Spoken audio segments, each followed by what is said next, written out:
Hello and welcome to this episode of Superhero Ethics. Today we're stepping back from conversations about the ethics of characters and diving a little more into something a bit more meta. As I record this, we're about 24 hours away from the Marvel Netflix shows going on to Disney+, and it has brought up a whole bunch of conversations about parental controls and what sort of things are or are not family appropriate, and should family appropriate even be a thing that we're talking about in terms of media, both on the creation side and on the who gets to see it side. These are topics that Paul and I have one or two thoughts about, so we're going to dive into all that more right after this commercial break we have no control over. As if there were other sorts of topics. I mean, also true.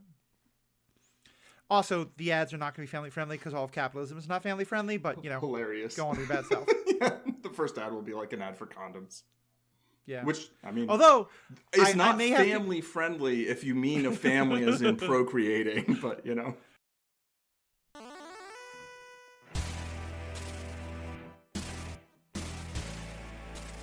Welcome back. This is Matthew, your host. I'm joined, as often, by podcast guest extraordinaire, Mr. Paul Hoppy. Paul, how are we doing tonight? I'm doing well. Yeah. Moderately well. Okay. Moderately well is good. It's good. I'll take it. And so let's just dive right into this topic. It's one that I know you and I have a lot of thoughts on, that we've been talking about in some form or another back and forth for a while. And I've always been kind of wanting to get into it, but it just seems like it's come really to the forefront in the last couple weeks. Ever since Marvel made the announcement, a lot of people were very upset and said that, these things aren't family friendly. And that started a lot of conversation about what does family friendly even mean, plus the fact that there are parental controls, and conversations about, who should or shouldn't be deciding what kids can watch in terms of the parents themselves or the kids or some, corporate media company, all that kind of stuff. So there's a lot here to unpack and to dive into. But Paul, let me just kind of get your overall thoughts. Like when this was announced that these shows were going on at Disney and a lot of people had some concerns about it, what was kind of your reaction? I mean, firstly, I was broken up that they were leaving Netflix. Like, Netflix is definitely like sort of my one true streaming service. So these series leaving Netflix was like mildly traumatic. I had to power through The Defenders because I hadn't watched it a second time, or I hadn't watched it recently. So, the fact that they were going to end up on Disney Plus, I was like, okay, cool. I mean, as long as they don't end up on Hulu that I don't really have convenient access to. But, I kind of don't care on some level, in terms of what is available where, as long as it's available somewhere that I can see it. I think Daredevil's one of the best shows ever made. I think the best of it, I think, is the best or my favorite superhero, live action superhero or comic book media of any kind. There's some animated things that for me are on the same level, but I just think it's a fantastic show, and I think the idea that like there are parts of it that are gory in a way that I don't enjoy watching, right? I'm like, I'd rather not have that in the show, certain graphical elements or just certain things. Yeah. But like, I think the idea that any given people like shouldn't watch something for really kind of any reason, I just don't buy it. I never have, I mean, I don't know. My dad took me to see the Twilight Zone movie when I was 5, and that was probably a bad idea. Right. But I don't think it was like wrong. It was just like, that's probably not a great idea. I think that's kind of a great starting off point because, I mean, first of all, just like we could do a whole other thing on all the corporate shenanigans about how, streaming was supposed to be this much better thing than cable. And now as more and more little streaming services are saying, no, we want our stuff back. Like it's just becoming cable all over again. It's basically terrible. Yeah. And like, Netflix was my go-to for a while. Everything I love is leaving Netflix to one direction or another, so I don't know where that's going to happen. But even putting that aside, I think there's so many levels to which I have kind of concerns about this as well. And I think what you kind of brought up is maybe a good starting point of one of the things that has always struck me when anytime someone tries to defend family-friendly is the next question always has to come up with, okay, who's family and whose definition of family?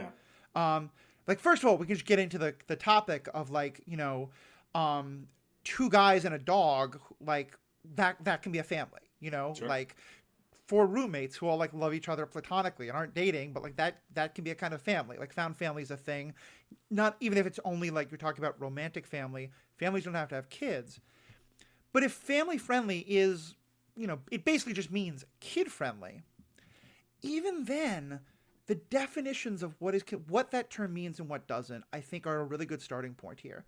You talk about your dad taking you to Twilight Zone. My mother had very interesting ideas about like what kids should or shouldn't see, in that she had no problem with me seeing anything that had nudity. She had no problem with me seeing anything that had, sexuality or romance.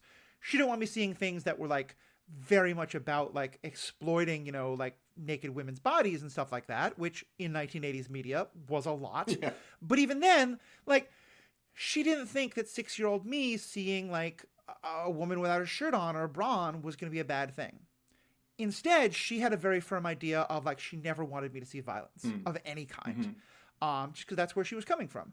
And I remember being like 9 and 10 and hearing like that friends were like concerned about, like other parents were concerned about having their kids come over to hang out with me because my mother was apparently exposing them to all of this terrible stuff. Whereas at the same time, my mother was concerned because those are the parents who would take me to go see Lethal Weapon and stuff like that. Right. And that was kind of my first introduction to the idea. And I think, probably both sets of parents would be a little extreme, my mother included. But when you think about what family friendly means today, it means like no sexuality, or if there's sexuality, it's very tame. Certainly it's only heterosexual, and no nudity.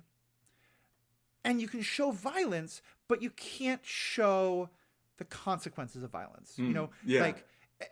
Like Captain America movies are very violent, but they're not gory in the way that Daredevil is, right, or that Logan is. And it's funny because to me, that's where I kind of want to start the conversation, is that because both the violence and the sexuality part, but just on the violence side, I find it really troubling that we're okay showing kids violence as long as we show it to them in this very sanitized, you're not going to actually see the bloodiness and the messiness. It's going to look like Cap can just throw his shield at all these people and they'll just fall down into neat little piles of bodies without any blood or guts or, human bones scattered across the room. Yeah, I mean, if anything, it seems backwards to me, right? Yeah. And maybe like the principal idea is to avoid traumatizing someone by showing them the consequence of violence. But, I think it's pretty questionable, like to spend a lot of time showing people violence that has no consequence, right? And, that's not to say that I don't think you should be allowed to do it, that I don't think kids should ever see something that doesn't have consequence. But I think if you're going to say you can have one or the other, I'd be like, well, give me the violence with consequence, so that if we're, if media is teaching people lessons, which I don't think it necessarily has to do, but it inadvertently does a lot of time, and sometimes it does deliberately. If, what are those lessons? Are the lessons that, beating people up as long as they're the right people is good, but like we don't have to worry about the consequences at all? Or, a show like Daredevil, like he's constantly thinking about what the consequences of that violence is. And, or, sometimes they're still comic book cartoonishly like non-lethal, even thing that's like that could definitely kill someone. Right. Yeah. But like when there is lethal violence, it looks lethal in a way that it doesn't in the Captain America movies usually. So one of my, like, I agree that Daredevil, I think is top tier live action superhero for me. One of the few things that for me is up there as well is Logan.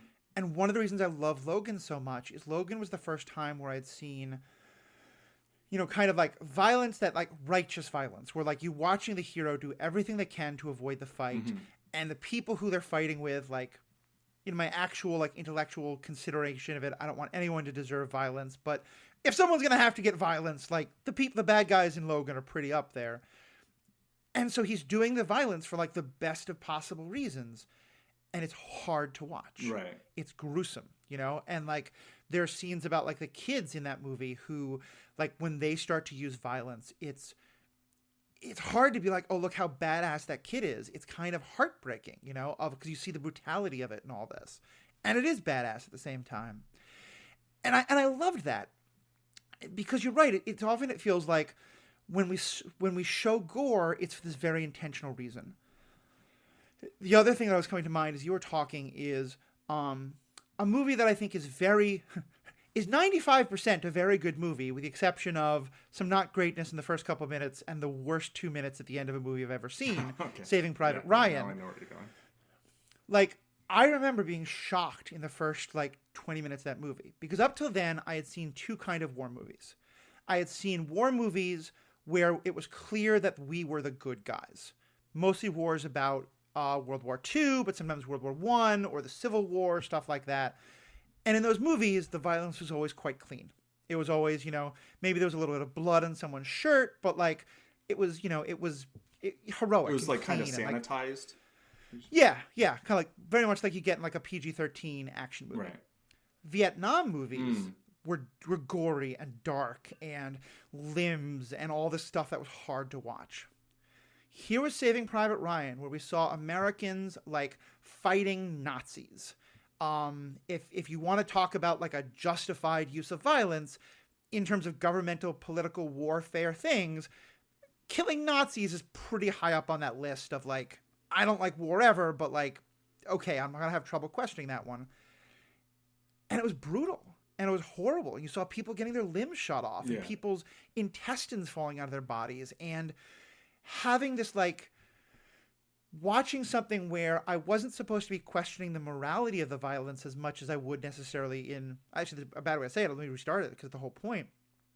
Something where I was supposed to go in feeling like the heroes were justified in the use of violence, unlike in Vietnam, and yet it still was hard to watch and horrible and ugly. That really shook me, and I thought that was a brilliant thing of movie making. And yeah, this is kind of, we're a little off, no, we're not even off topic here, it's all kind of connected, but because it all goes to me why I feel I think you said it so well, the idea that it's okay to show kids violence, but only if it's sanitized, feels really problematic to me.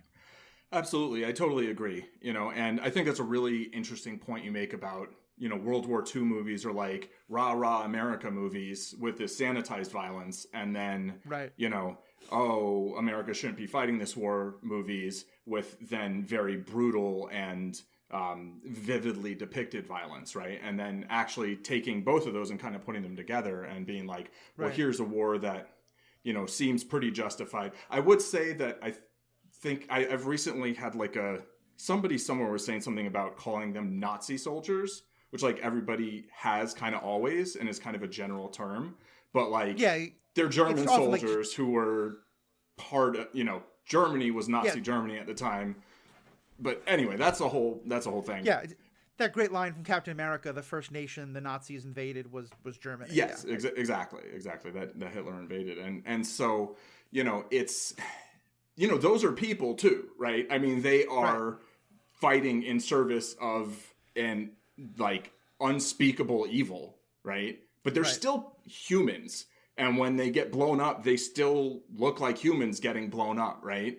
And when the people storming the beach get blown up or shot or whatever, they still get wounded and die the same way that humans die. And kind of seeing that on both sides, I think, is powerful. That's, I think, where a lot of the power of that movie comes from. Right. Definitely not from the first and last few minutes. Yeah. And to be clear, and I think you kind of mentioned this before, but I just want to reiterate it, it's not that I'm saying, therefore, sit your 3-year-old down to watch, people's limbs getting blown off. It's that I think that, again, and we'll get more into this, I think, all the decisions should at the end be being made by the parents and other people like that, not the TV companies. But that if you want to have, if you want to put together a board of, medical professionals who can say that, at around this age, if you show this kind of content to kids, they're probably going to have really bad nightmares for a long time. I'm happy to listen to expert medical opinion and know that, decisions are being made on that kind of a basis. And we'll get to more of that, how often decisions are not coming from that. Mm-hmm. It's coming from, some made-up Christian morality nonsense. But particular kind of Christian, obviously, I mean. But in that case, to me, if the question is therefore okay, but so how do we show, Like, it then feels like if the idea is like, okay, but we have to show violence to kids, right? So let's find a sanitized way to do it. Why? Like, why is that, you know? Yeah. And like, it's not that I'm saying that like all media should have like, I love the movie Desperado. The Desperado kind of almost goes beyond the two, like, realistic violence versus sanitized violence. It's comedic violence. Right. It's comedic, but also brutal. Right. Like, even it's brutal, but there's not much. I mean, well, there's blood, but there isn't, like, to me, it's nothing like the Daredevil kind of stuff. You know, it's kind of like a little bit more than, you know, PG-13. But I think, isn't that movie rated PG-13? Desperado? Oh, yeah. I'm quite certain it's rated R, and that it would have been rated NC-17 or whatever if they filmed the last scene, and that Robert Rodriguez basically cut the last scene because he was going to have to take so much out of it. And that crotch gun that's like pictured was originally used like in the original version. I don't know whether they shot it or not, but they were like, oh, you can't have someone firing like a crotch gun and like still get an R rating, I think. But that to me is a perfect example of it. It's like, it's not the amount of blood and guts that we're concerned about. It's that it's a crotch. You're showing like an idea of a gun as a penis, and that somehow is the thing that like we can't have. Right. And I mean, you know, sure, there's I'm sure some issues about like sexualizing violence in that way, but like it's, you know, it's like there's tons of people, dozens of people getting blown away constantly in the movie. And it's like, oh, but if you put a gun, you know, in front of someone's penis, it's like, now that's a problem. And it's like, okay, that's where your line is, you know? I mean, it's like in PG-13, there's certain words you can say 7 times, and there's certain words you can say once, but if you say it a second time, then all of a sudden it's R. And it's like, what? I mean, and that's true for this podcast, even, you know, if there's certain words that if you or I say, and I don't then go back and bleep out, I have to put an explicit tag on it. And then we now get pushed to near the bottom of a lot of searches, you know, for various things, which is nonsense. So I don't want this to be two of us being like, oh my God, family friendly is stupid. But, you know, that's kind of where we're going with it. But okay, so I kind of said a bit like, you know, where I would come from. So for you, what would be a way to kind of, if there's some acceptance of the idea that like some level of blood gore is not necessarily the healthiest for kids of a very young age to watch, what's a way to convey, like, do we just get rid of all the kind of family friendly and it's just about parental decision making? Like, what do you think would be? I think transparency and just sort of being clear, like, these are elements that exist in whatever it is. And I mean, I think a rating system is absurd. I think any kind of legal restrictions, I even think parental restrictions are also fairly absurd. Like, you know, you were saying that you think, I don't know whether you're saying you think the parents should decide or if anyone should decide, the parents should decide. I'm kind of more in the latter. I think at a certain age, kids should just watch whatever they want. And like, you know, I don't have any kids. I was a kid.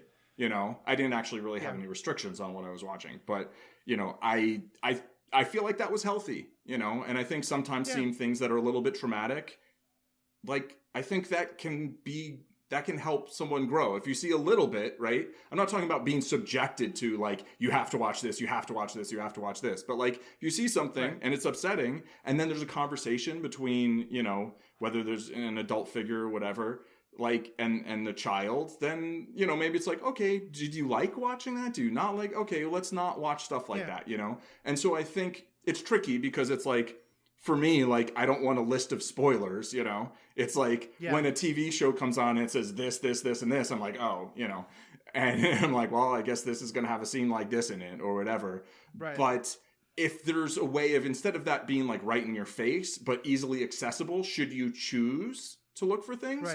You know, I mean, you could easily have filtering systems where it's like any piece of content that goes up is like, yeah, it's got this, this, this, and this, and whatever. And then you can just have your own filters, right? And be like, I don't want to see anything like that, you know? Because that doesn't just apply to kids. That applies to, you know, I mean, absolutely. I believe there is a website called Does the Dog Die? Or something like that.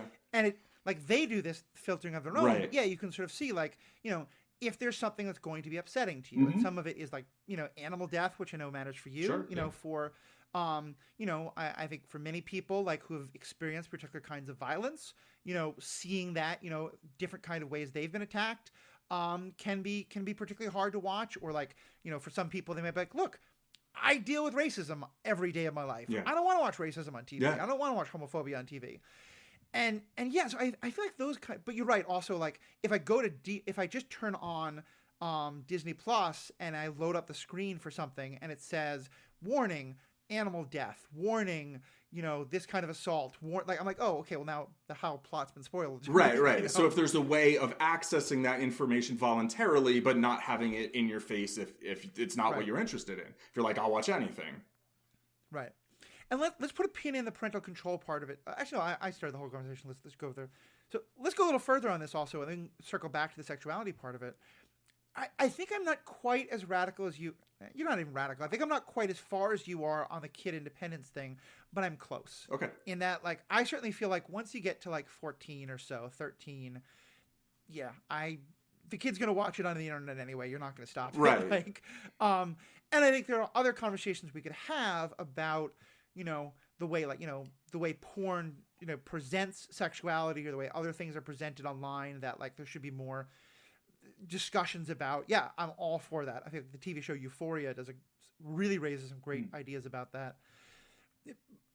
But yeah, I feel like it's such an individualistic thing. Every family is going to be different. Every family is going to have different values of what is and isn't okay. And I think I agree with you, especially on the idea of ratings, particularly because it's trying to say like one group of people, which tends to be the people who care most about it, which tends to be the people who are more conservative, more like fundamentalist Christian, or just like, social values conservative nonsense, whatever it is, that they're the ones for whom, that, like, I don't think this is explicitly written out anywhere anymore, but it certainly still happens. We just read stories about it happening still at Pixar and Disney, that a boy and a girl kissing is fine, but like two boys kissing is not family friendly, right. Or two girls kissing, or like someone being trans, or any of this kind of stuff.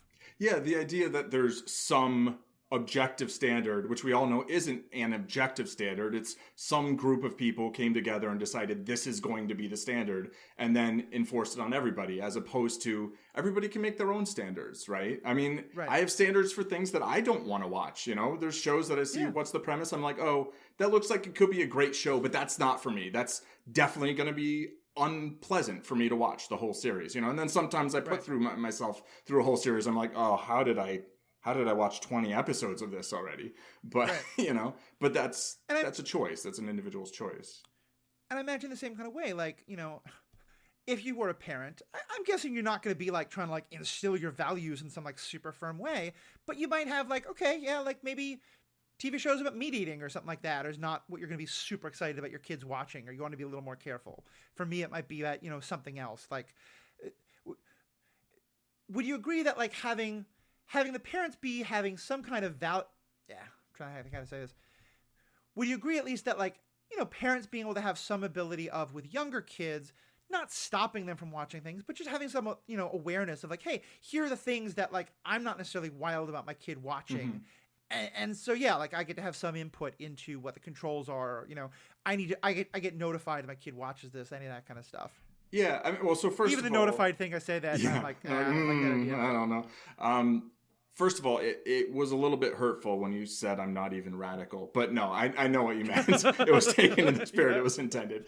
I do think that, like, look, like a 2-year-old isn't even probably supposed to be physically operating a remote control, right? Like there's a spectrum of ages, and humans go from being little poop machines basically to being, corpses eventually. But like we end up as poop machines. Exactly. So it's a journey, right? And not everyone's journey is going to happen on the same time frame, and not everybody's going to end up exactly the same way, except for the whole, being a corpse part. But, I think, like when a kid's like really super little, it's just like there's just not a lot of agency in anything, right? And I think it's obviously going to be a somewhat gradual process, and that's, I don't think parents should have the same kind of rights about what they can make their children do. I mean, I think, you know, the society that we live in is just completely messed up, right? But like, aside from that, like, yeah, I think a really tiny kid, like, you know, also like they're probably only going to be watching things with the parent. And so like, I think it's totally valid to be like, all right, I'm not telling you you can't watch that, but I'm not watching it. And so, you know, and like, or like, if, you know, it's like, oh, you're always going to be screaming or like going to the bathroom or being like, oh, I want some food, or interrupting the thing. It's like, yeah, that's something the parent or parents or whoever might be like, we want to watch that on our own for our own sake. Right. And I, you know, so yeah, there's a progression. I just think that the progression should not be so delineated the way it is, and is probably a lot faster than almost anybody's opinion of it is, kind of. Yeah. Yeah, and like, cause I think that's the thing, is that the lines are so arbitrary and so written in stone when development's going to be so different for different people. Right. And like, you know, I remember I was at a point by like 6 or 7 or so where I was a latchkey kid. I was often alone. You know, I was watching the things that I chose to watch that my parents weren't necessarily like sitting with me. And like, you know, 1 year before kind of a beach vacation, like I wound up watching Jaws on TV. And being utterly terrified to go to the beach for 2 weeks. Right. Like, and on the one hand, I think you can say, like, yeah, I was probably too young to watch that. I also know adults who had that same kind of reaction, you know? But, like, so does that mean, like, that I shouldn't have been able to watch it? Like, I don't think that's the job of media companies, you know? And I think... Or governments or governing bodies or whatever. And, like, granted, you know, I think one thing that's important to acknowledge is... media is far more accessible to kids today than it was to you and I when we were kids. True, you know, like what you were saying about like the parents are always there. I was kind of like, I'm not sure if that was even true for me as a kid, but it's definitely not true anymore. Yeah. No, I mean, when I say a kid, I mean like up to like maybe 5 or so. Yeah. I mean, I know 3-year-olds who like have little baby iPads and stuff like that, you know? Yeah. But yeah, I get what you're saying though. And I think, to me, I feel like empowering parents to make those decisions themselves. And like, if some of that is through controls, especially for younger kids, I don't think that's the worst thing in the world. I just want it to be, as you were saying, like that it's about the parents getting to make those decisions, you know? And in terms of actual health, like, I don't care what a church says. I don't care what a politician says. If a group of like, you know, board certified child psychologist types want to say like, look, a 6-year-old watching Deadpool, that's not going to do good things to that kid. It's going to be traumatic. It might cause nightmares, you know, whatever it is. Like, I would love for that information to be publicly accessible and available. And like that kind of, like, if you get rid of the board that does ratings for movies and instead have something like that. And then, then parents can say, okay, I mean, the thing is, like, my little Betty is 7, but she's been reading at like a 9 and 10-year-old level, so I think she's okay watching something that the doctors say maybe you shouldn't be watching until 8 or above, you know, whatever. I don't know child psychology, so I don't know the exact developmental levels. But there, at least still, it's advisory. You know, it's letting people know what's the content, how to make the choice, instead of this, like, you know, something magic happens on the day of your 14th birthday, and all of a sudden now you can go see PG-13 things without your parents. Right. Yeah, no, I mean, I think that's it. I think, you know, parents are going to do what they want to do in the end. So I think instead of trying to have some sort of, and then also kids are going to do what they want to do also. But like, I think having some sort of like non-arbitrary standard, that not even standards, but just being like, here's a paper about this or whatever, or, you know, having communications and thoughts and discussions about, you know, the benefits or disadvantages, potential harm versus, you know, potential things that can be gained from watching different things or reading different things, right? I mean, it applies to books too, right?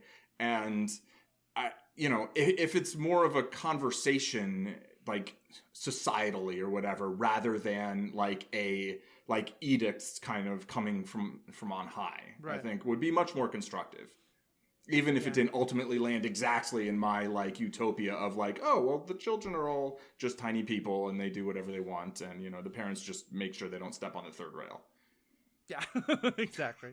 And I do like, there's a part of me that wants to go to a place of like, this is laziness on the part of parents. Like, it should be parents' job to figure out what their kids are watching, not the networks and TVs. And I do want to have some acknowledgement of like, in today's world, like, we are decades beyond the world where like a parent could stay home with the kids all day and monitor what they're watching. Like, just both technology, but also economics. Like, I think there's some fair arguments to be made that at a pretty young age, parents often have to leave the kids alone with the TV or the internet, just due to economic realities and stuff like that. And so I want to be careful that I'm not going that far, but I still do feel like, especially when I look at the people who are pushing often for these ratings and stuff, that it's not like folks who are economically struggling. It's folks who and again, I'm not a parent, so parents, you want to come at me, go for it. But like, it just feels a little lazy to me in some ways of like, I don't want to have to make these decisions. I don't want to have to worry about it. I just want, someone else to tell me like, my kids should watch this, my kids shouldn't watch that. PG-13 R, turn on parental controls and everything's taken care of, and I don't have to think about it. Right. Yeah. And I mean, obviously different people's situations are different, right? In terms of, right. Economics and, opportunity and everything. And I mean, it's odd because I kind of have the impression that like when we were younger, like parents tended to leave kids alone more often. And now it seems like that's less common of a thing than it used to be. But maybe they're not with parents. They're with like someone else. I don't know. I mean, I think that there are broad, like certainly helicopter parenting was a big thing like 10, 15 years ago. I think it still is today. Indeed. But that I think often is much more about like white suburban middle class, upper middle class. Whereas okay. like, I think, more working class or like lower income or just any like, I mean, that's the thing. Like there's like 80 million children in America today, right. let alone every other country in the world. Yeah, there's a lot of children. Yeah. It's got to be like over a billion worldwide, right? I mean, if you just think about the numbers. So, coming up with any of these like trends worldwide is going to be, let alone like even in our state or in our country. Yeah. Yeah. I mean, I can understand the appeal of if you're operating from a standpoint of like, look, I want to have certain sort of guidelines as far as like what my kid's exposed to, then having someone else kind of just having that be able to be automated, right? I think that I can understand the appeal of that. At the same time, I feel like at a certain age, like your kids probably know how to change the controls on things and then change them back like better than you do, right? For like, I think most parents, like that's just how technology and growing up with technology kind of works, I think. So, right. And I will say that like I see what I think are productive conversations between parents on, some like media message board things where people are kind of like, this is why I didn't want my kid to watch it, or well, my kid's this age and actually they watched it and enjoyed it and we're fine with it. I think the thing to me that like is like rankling is when it's like, this is the truth, or like, this is what's right. And like, is such and such suitable for children, or is it family friendly? And just kind of having these like overarching, like, this is what it is, as opposed to like, well, my kid's this age and saw this and found such and such upsetting. Okay, cool. That's useful information, right? Like that is inappropriate for kids this age. That's just an arbitrary edict, really. Yeah. Like, if your kid, like if the family dog died when your kid was like 4 or 5, then I can totally see you being like, I don't want my 7-year-old kid to ever have to watch something where the dog dies in the movie. Cause it's going to be like, and they might be like, the violence of John Wick, I don't care about, right. But the dog dying is going to be really traumatic. But that's in John Wick, right? That's what you're saying. Yeah. No. I'm saying like, yeah. Something might be like, I'm fine with the violence of it, but like, that's going to suffocate. No. When he kills all those other people, cool. But the dog dying, I don't want to see that. Actually, I remember spoilers for Empire Strikes Back. I remember like the second time I saw it or something, seeing the Tauntaun, Luke's Tauntaun. Or no, it's Han's Tauntaun, right? And then he cuts it open, and I was very, very upset. And like the rest of the movie, like the battle on Hoth, like whatever, people are getting blown up, sure, but like the Tauntaun dying was very upsetting to me, and maybe because I'd had a couple of pets that had died recently, and and I loved animals. I always loved animals, so being able to as a parent or a child or whatever, or just as an adult without kids, be able to be like, yeah, I don't want to watch things that are like, have this. And so not even like having, you know, the spoilers or whatever, but like literally you could just have filters, right? Like it wouldn't be that hard. I mean, it would actually probably be a ton of work, but on the back end, but like, you know, a simple filtering system where you're like, yeah, we're going to filter out stuff that fulfills these conditions, right? Yeah. I mean, if right now you have a bunch of people whose job is to sit there and watch the movie and count the number of curse words, right, why not just have them count the number? Yeah, all these kind of different things. Sure. I looked at some like discussion boards as well, and one was specifically for parents of color. And I remember there was a discussion there that they got into of like, yeah, like as parents, one of the hardest conversations that they're talking about is when do they start talking to their kids about racism? Mm-hmm. You know, when do they start talking you know, one parent was saying like, look, I don't want my kid to ever watch the cop shoot a black person because I know they're going to have to deal with that already. Someone else was saying, I don't want my kids to watch positive portrayals of the police because I want my kid to know the police are dangerous to them, which as a black kid, yeah, that's probably true.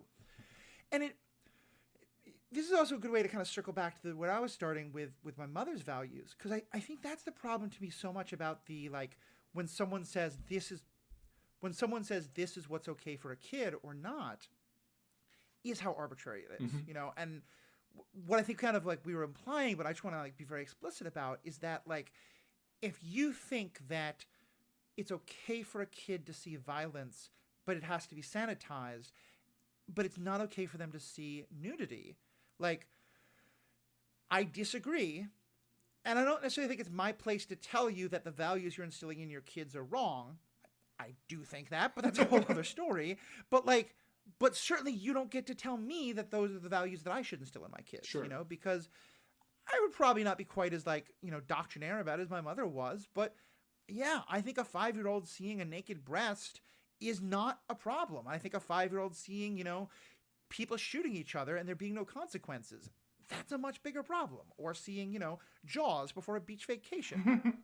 My own personal trauma from that, you know, like, because I think especially with sexuality, and this is something I think is unique to it's a problem everywhere, but it's particularly unique to the United States. You know, anytime you travel overseas, I was just in Mexico and Cancun, and there's a lot of international people there, and folks there were kind of asking me about this, like, compared to other, compared to other countries, compared to a lot of other parts of the world, you know, the United States is very puritanical in like seeing naked bodies on like mass media, family friendly television is much more acceptable in other parts of the world. But we just have this idea that like a naked breast will completely screw up a kid in a way that just makes no sense whatsoever. I mean, it particularly makes no sense because like that was most kids' first food source. So, you know what I mean? Like, it seems like particularly absurd. But, you know, and also, of course, you have the, you know, the double standard of like male chests are fine and women's chests have to be hidden unless it's for adults, right? It's like, that's its own problem. I forgot what was, there was some, America's ideas on sex are dumb and it shouldn't affect how we see what we see on media. Yeah. I don't know. I just lost it. I mean, I never saw Jaws, and I still don't like the beach, you know. And I know, I think I was just talking to my mom about Jaws because she listened to your wonderful podcast with Ashley and co. And I think she was telling me that like she saw Jaws and like didn't want to go to the beach, didn't want to go in the ocean for a while. I don't know. Maybe that's where I got it because it was a few years before I was born, right? But like, it's not just because you don't like sand. Oh, I hate sand. I mean, honestly, like if Anakin was right about one thing, sand is really annoying. Like, that's fair. You know? But yeah, it's like, I don't know, just different things are going to be traumatizing to different people. And I think things like, you know, depictions of sexual assault or just depictions of, you know, racism or things like that seems like a really reasonable thing for people to want to know about in advance and like maybe not see content that has that in it, right? And be able to make that choice as an informed choice. But like just like sexuality and not even just sexuality, but nudity, you know? Because I think what you get with the, you know, the sort of puritanical ideas about sex and nudity in the United States is this conflation between the two, as if nudity is by definition sexual, but like it doesn't have to be, right? I mean, it's just your body. Like it can be, and it cannot be. I'll admit, I definitely went through this when I was in Cancun just last week, where it was a beach, swimming pool kind of like resort area, and I've not been in a setting like that for 4 to 5 years, and fashions have changed and evolved a lot, and I did one hell of a double take when I saw that many women wearing, bikinis that showed an awful lot more of butt cheeks than I would expect. And I think for me, like growing up when I did, when there was a sort of like seeing someone's like butt cheeks was kind of thrilling because it was something you weren't supposed to see. Right. Therefore, it became a sexual thing. And I had to kind of like spend the first day being like, no, this is not sexual. Like if I am seeing that in a sexual way, that's because of my own like the dumb way I was raised. And especially as it was like, people of like a lot of people who were under 18 were wearing bathing suits like that, and it was just like, okay, yeah, like that's a part of the body that I was raised at a time when was considered by definition sexualized.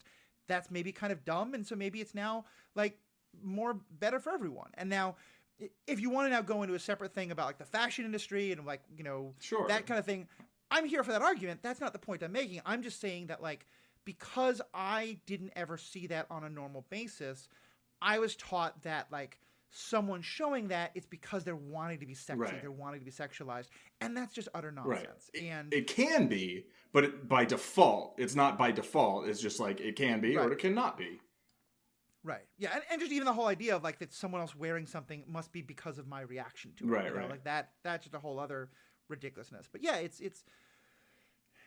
I think kids are informed by the stuff they see, and I have to imagine like there's just a lot more thongs in music videos and a lot more like well, ever since Cisco. Yeah, all this kind of stuff. And so, yeah, I imagine, if you grow up seeing a lot more butt cheeks as just like something that's okay to expose, then yeah, wearing it doesn't, or seeing other people wearing it doesn't feel the way it, what it did to me before I really had to kind of like unpack that some. Right. It's not as big a deal. It's like more casual. Yeah. Right. Exactly. So when it comes specifically to the Netflix stuff, we kind of talked in general, but let's kind of like narrow it down a little bit. What would sort of be ideal for? Because I think Disney Plus has this reputation of being like specifically family friendly overall, and it's part because of like it's connected to the Disney brand, and Disney mostly makes G-rated stuff. And you can talk about how actually Disney-owned corporations make all this other very much not G-rated stuff, and like it's all, I mean, and Disney's a horrible company, et cetera, all that connected.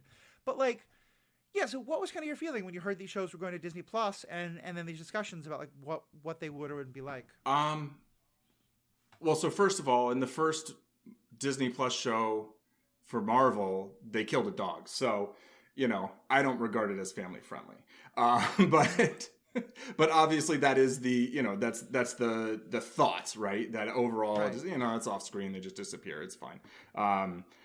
But I, like, aside from my disappointment of them not being on Netflix, I feel like, okay, people have had a while to watch them on Netflix. I'm happy that there are people who basically Disney Plus is their main primary, their one true streaming service or whatever. I'm happy that more people are now going to get to see them, or different people, right? Some people are going to get to see them who might not have seen them before.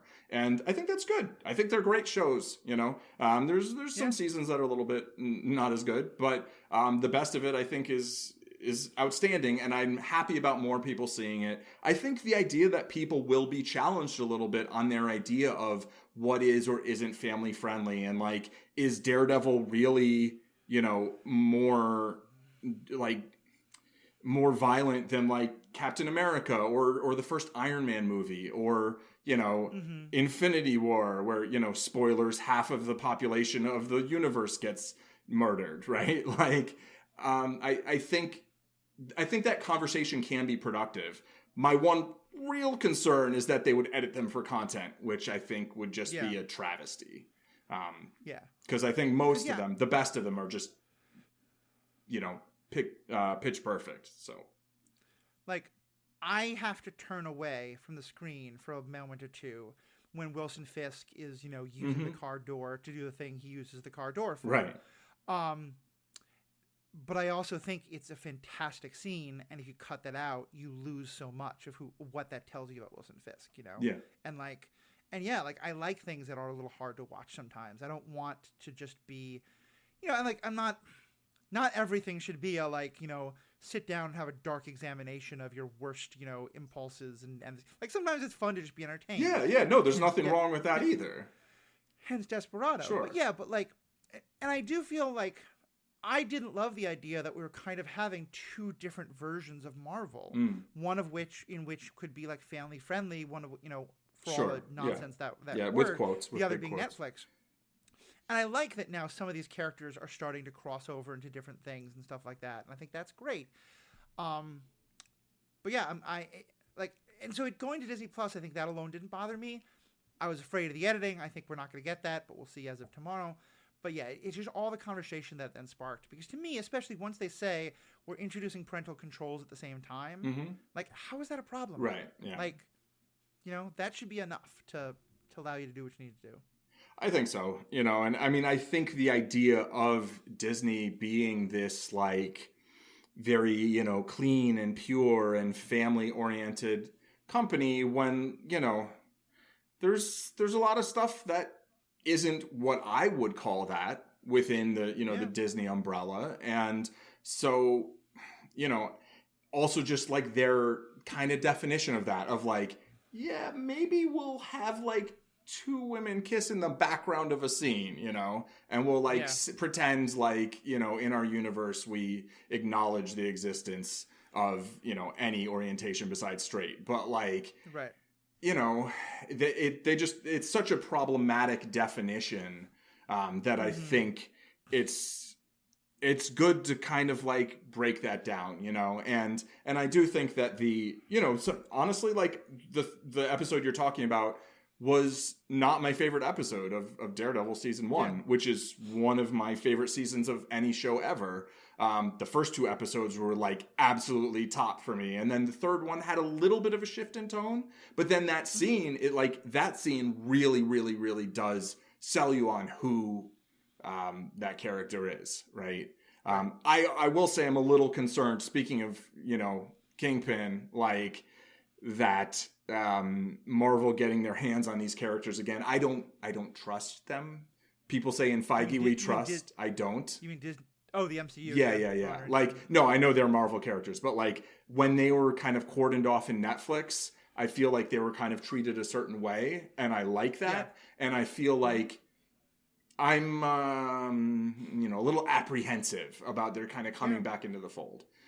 If you show me Jessica Jones without an alcohol bottle in her hand on a regular basis, I'm going to be bothered. Right. Yeah. You're who is this person and what have you done? What Skrull are you?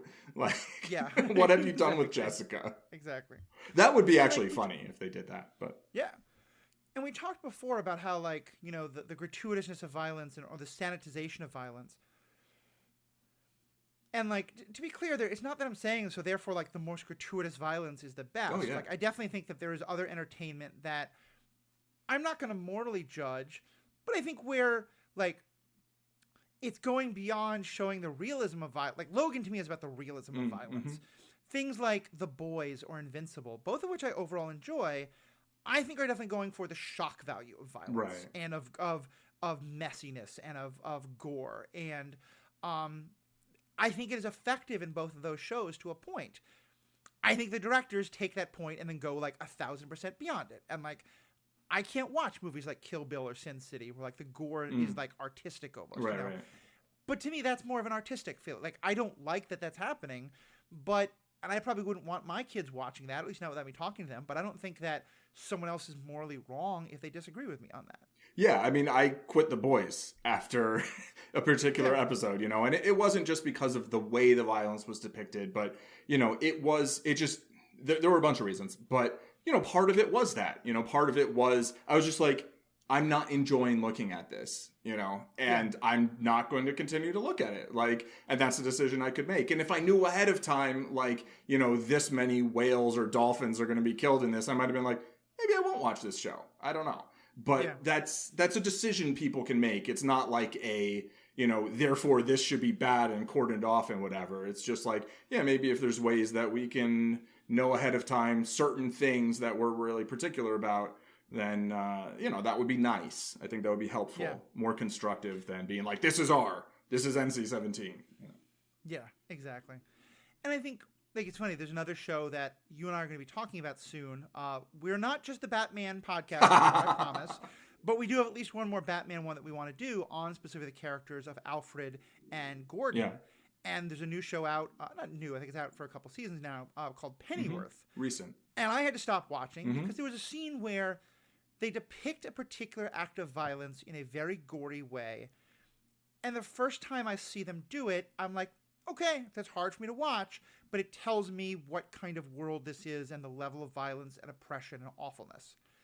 And then they show it for 4 more characters. And I'm just like, nah, I'm done. Like, I don't need to watch this. Yeah. Every other episode of Pennyworth, I contemplated whether or not I would keep watching the show. Right. And ultimately, I think I stuck with it for the British slang. Yeah, that's fair. Fair cop gov. But I really enjoy the portrayals. I think it's a really, really interesting take on some of the characters. We'll talk about that in a future episode. But there is a lot of stuff on screen that I find a hard time watching. There's also things in the plot that I have a hard time watching. But yeah, that's, and when you said that, I was like, yeah, I'm not going to try and convince you. There's things further on that I think would bother you even more. I'm sure. And, it's funny for a while, and I got it wrong a little bit, and I've now kind of learned more about your preferences, but there were times where I would watch an episode of, like, Boba Fett before you did, and I would, like, text you, be like, you might not like this one, right. We'll see, But part of where I was also going on that is that I think in the same way that we can have these arbitrary lines where we think, like, it's sanitized so it's okay, I kind of feel the same about sexuality, Sure. And that there was one person who wrote in, because we saw some great discussion about this on a number of different places, and they were saying, look, as a mother, I don't care if my child sees, like, a naked body or people kissing, but I don't want them watching what Tony Stark does to women in the early Iron Man movies. And, like, that's, like, the sexuality is shown in very sort of sanitized ways. They roll around on the bed while they're still fully clothed. You know what happens, but there's anything that crosses those lines. But you're seeing him act in, like, not horrifically, but you're seeing him act in, like, misogynistic, using women ways that I think for parents, like, yeah, I don't necessarily want my 8-year-old daughter watching that. Or that's, like, okay. Or son or any gender, without talking about it. Like, this particular person was saying in terms of, like, I don't want my daughter watching that and thinking that's what she should expect. Yeah. But, yeah, exactly. Yeah, absolutely. I mean, it's particularly because, like, he's the hero of the film. He's insanely charismatic. He's brilliant. And, like, we're, like, I feel like on some level just compelled to like him, right? Even though, like, when you look at a lot of his choices, it's like, man, this is not the best dude, No. And yeah, I mean, for me, I think, like, yeah, I really don't want to give that impression to young boys, right? Especially because it's like, like, yes, you don't want someone to feel like they should be treated that way or should expect to be treated that way. But, like, for me, it's like, if we can, get people, young boys especially, to stop treating anyone that way, right? Like, that to me, I mean, honestly, that's, like, to me, the most problematic thing in Empire Strikes Back, aside from, the Tauntaun. There's a scene with Han and it feels, I read a breakdown of it. I was like, oh, yeah, that does kind of set up some, like, they do have a legit romance, right? But that scene where she's like, stop touching me, basically. And you're basically taught as a viewer, like, oh no, if you just keep touching, then they'll fall in love with you. It's like, this is not the best message. It's all the kind of rape culture stuff of, like, she's playing hard to get. He knows that she wants this, even though she won't admit it, kind of stuff. Right. Yeah, and it's like, and, like, that's, I think, like, a tame example, but still a really bad one. Yeah, very tame. Yeah. And but compared to, like, the movie Ghostbusters I've talked about from the 80s, which is, like, was one of my favorite, like, because to me, knowing that scene happens in Empire Strikes Back is like, I want to talk to kids if I watch them about that scene. It doesn't change the fact that for me it's a fantastic movie. I can understand, though, if someone, I mean, I'm not a woman, and so for someone who, which is not to say, like, if someone that does change their view of the movie, that's totally fair. Sure. for me, watching Ghostbusters, well, Bill Murray is full on stalking the Sigourney Weaver character through the entire movie, and yet it's presented as like goofy and romantic. It made that movie hard to watch, you know, and I still love it in a lot of ways, but I don't know if I would want to sit down and watch it again anytime soon. You know, and that can be, and because again, those are the things that like you got to decide for yourself, you know, for sure, and decide for you know when you're deciding what you're comfortable with your kids with. And I mean, I think, you know, Jessica Jones, like, there's things that I think are very difficult to deal with, right? I mean, it's about very difficult things to deal with. Yeah. But like in the second season, there's a line, I think it's second season, maybe it's the third, but somebody says something like, "I won't take no for an answer." And she's like, "That sounds pretty rapey, doesn't it?" Like, and it's like, yeah, that's like, people always say these things about like not taking no for an answer. And it's like, that's highly problematic. Like, and you know, that show points out something I think that's really important there. Yeah. I mean, like, I know, you know, Jessica Jones, especially, you know, that's a show where like sexual assault and sexual violence are like very big parts of the plot. I know people who have said that they watched it, and, you know, people who were survivors of that who've watched it and said like watching this was very cathartic for them. Others who said like they got halfway into one episode, it was so traumatic they had to stop. And others have said, look, I don't want to relive that experience. I'm not going to watch this. Right. And I think all of those are completely legitimate, you know? Absolutely. Yeah. You know, and to me, it's just about like people making decisions for themselves, unless, you know, they physically can't use a remote control. And then I guess somebody else has to do it. Which voice control? Voice control is a thing now. Oh, yeah. You know? But, you know, not everybody knows how to speak yet. So, you know, I was talking about the wee little ones.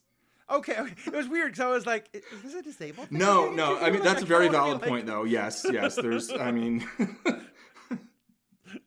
I get you. Once you understand you're talking about in terms of kids. Yeah. What you're saying. By not able to, I meant like not mentally able to yet comprehend how to use, and thus, you know what?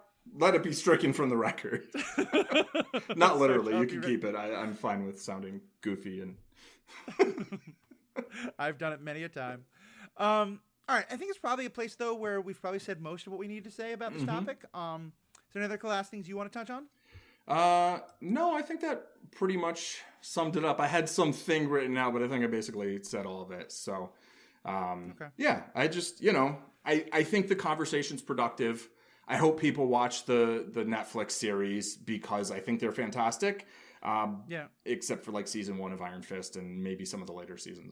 But anyway, but if they start to watch them and are like, oh, this isn't for me, then, you know, no judgment there, you know, I mean, watch what you like, watch what feels good for you. And, you know, with kids, I guess, like, I'm not going to tell parents what to do. I kind of don't tell anyone what to do, but like, I'm going to voice my opinion. And like, you know, I think parents, the more parents listen to their kids and like have conversations, I think just generally the better. Yeah. Or not parents, you know, whatever, guardians, grandparents, or, you know, whomever. In a number of places, I actually did a podcast episode about this a long time ago on sort of watching things with your kids. But also these similar points were made in the Stranded Panda group and a number of other online forums I've seen. You know, one of the again, I'm not a parent, but the position that I seem to have the most respect for is where the folks who are saying, look, I want to watch it with my kids. You know, I don't mind if they watch this thing, but I want to talk to them about it. Sure. Like, yeah, hey, what'd you think about the way that like Tony Stark was treating, you know, the women around him? Like, does that make him a hero? Is that problematic? Right. You know, what do you think about the way, you know, Captain America is throwing a shield at all these people and they're just kind of falling down in like pretty little bodies, you know? How does that make you feel? What do you think about that? Like, hopefully I don't use language as cheesy as what I'm using, but like, you know, yeah, I think that like, to me, these things starting the conversation seems like it's much more important than just because I mean, now I just sound like a dumb ad, but like, I think if nothing else, I think we're very clearly at a point of maybe till about like 8 or 9, but after that point, if your kid wants to watch something, they're going to watch it. Yeah. The question is just, are you going to know about when they're watching it? Are you going to talk to them about when they're watching it? Or are they going to hide it from you? Right. Yeah, totally. And I would say also just to like anybody, like if there's particular things that you feel like are bad to watch, like, I don't know, just maybe think about why you think that. And maybe you then get more, you know, certain of your position and maybe you change your mind about some things. You know, I just think like continuing to reassess things is often a good idea. So I was about to say, let's now transition and give you the chance to do a promo, but I actually want to kind of tie the two of them together. As Zen Madman, you've been creating more poker videos and stuff like that, which is awesome. And it certainly makes like playing poker a fun thing to do and looks cool. And poker is, we can talk about the definition of gambling for sure, and like games of chance versus poker. But poker is a way that people can win or possibly lose large amounts of money if they don't fully understand it. Like, how would you feel about like 8-year-olds and 10-year-olds seeing your videos about poker? I mean, good. You know, if I acquire a kid at some point, I'll probably teach them to play poker when they're like 5. I'm sorry, just the language. Acquire a kid is kind of beautiful. But sorry, go on with your point. If I become responsible for a small human at some point, I would be inclined to teach them like the basic rules and sort of some of the things that you can learn from poker. I think it functions as like a pretty useful model of the world. I think you can play for play money, or you can play for, pennies. And like, I don't see that as particularly harmful. I think like, you probably shouldn't be playing for huge money.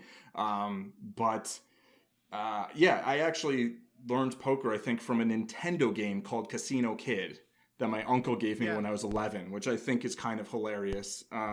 And he recently taught me blackjack, I think, and then he got me Casino Kid. And, we played for pennies, and I was like, ooh, I won 50 cents. This is awesome. But I didn't, like, then go, like, to a casino, like, until your mom took us to the Tropicana in Atlantic City. Exactly. But, it's the sort of thing where, I mean, I do understand that there can be issues with gambling, right? But that, to me, that's just, like, the biggest reason to always just talk about things, confront whatever problems there are or may be, and, be open about things, as opposed to trying to, I just think when you like try and hide things from people or hide people from things, I think you get a lot of bad outcomes where those things feel like there's some extra, the butt cheeks of poker or whatever seem more alluring if you're like forbidden from even, thinking or knowing about it. Yeah, I think it's a beautiful metaphor, and like to me, I'm putting that in a thumbnail. Given most poker players, the butt cheeks of poker are also a problem. I am definitely going to use that as a clip for something somewhere. Yep, that's part of our TikTok and Paul. And to me, if YouTube told me tomorrow that all of your poker videos were going behind you have to be 13 or over to watch this, I'd be like, that's ridiculous. If they told me that there could be something where you could check and say like, hey, I'm a gambling addict, don't show me gambling content because I don't want to remember that gambling is cool. Yeah, that seems totally legitimate. Absolutely. To me, and like, and then for a parent is like, I'm worried about my kid, we live in Vegas or what, like, whatever the hell it is, but again, it should be that decision instead of just some arbitrary thing. For sure. So, and there could also be a checkbox that's like, stop showing me freaking Arby's commercials all the time. Like, understand your demographics. Jeez. Yeah, that we have the meats does not seem the good. It does not sit well with me. All right. Well, the light is fading, and I haven't yet plugged in the lamps by my computer desk, so I'm getting darker and darker. So let's wrap up. Where can people find the butt cheeks of poker? Zen Madman Poker on YouTube, and then I've also got ZenMadman.com, which now has like 3 or 4 posts on it. Nice. And then if you're a Twitterer or a Twitcher, I'm Zen Madman on those platforms as well. Cool. Yeah, they're definitely worth checking out. I've had a lot of entertainment by watching them, as well as learned get my own poker game a little better by watching. So definitely check those out. Of course, you can check out all the podcasts I'm doing by going to theethicalpanda.com. It's also where you'll find all of our social media, all the things you want to talk to us about. Contact us. I love the conversations we get into on Twitter, on Facebook, things like that. I get a lot of great emails all the time. Please keep those up. Love to hear what you're thinking. Negative feedback, positive feedback. I would love to hear from some parents. I would do like a feedback episode. Like, if you're a parent, do Paul and I sound like 2 people talking out of our asses who have no idea what it's like because we're not parents? Or are we? How are you handling these issues? Would love to hear from it. So theethicalpanda.com. You'll find all the social media there. Thank you so much, Paul, for being a part of this. Thank you all so much for listening, and have a great day. I don't have anything to clutter to say. I'm just thinking about the butt cheeks of poker. Sorry. It's okay. It's okay.